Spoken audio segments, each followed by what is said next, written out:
going to talk about a miracle. This is based on a true story. Imagine it is 1922 and you are in a hospital in Toronto, Canada. The reason you are in the hospital is that your child has fallen into a coma. The doctor has told you there is no hope and your child is going to die. You are waiting for death to occur. Your child has type 1 diabetes. Your eyes take in the hospital ward.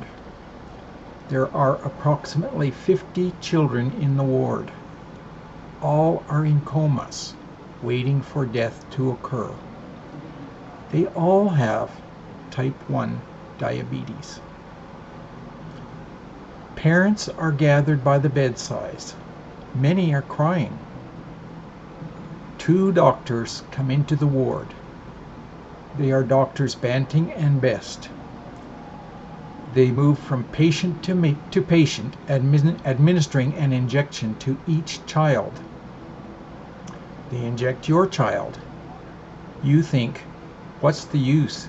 Just let my child die in peace, for you have been told it is hopeless. By the time the doctors get to the last patient, the children who received the first injection are starting to move around and to wake up. Your child wakes up.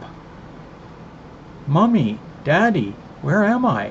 What is this place? This is the first time your child has spoken in 3 weeks. You hug your child, you hug your spouse, you cry, and you laugh. This is the miracle that Doctors Banting and Best and their team of Canadian doctors gave to the world. It is called insulin. Imagine the financial gain and opportunities the good doctors could have reaped from their discovery. But no, they chose not to limit the availability of this miracle substance by benefiting themselves with royalties. They gave the discovery to Canada and to the world. 100 years has passed. There have been many news reports recently of pharmaceutical companies charging very high prices for this substance, which for many people is the difference between life and death. In some countries, the cost is 10 times what it costs in other countries. This is a life or death substance. People who require it to stay alive may pay thousands of dollars per year for it. In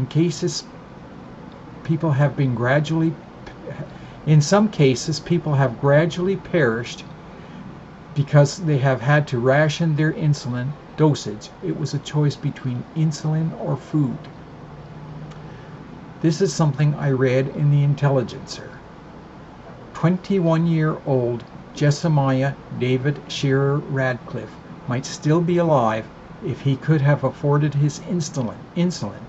CARE reported on Sunday that the Minnesota man had been rationing the insulin he needed to treat his diabetes.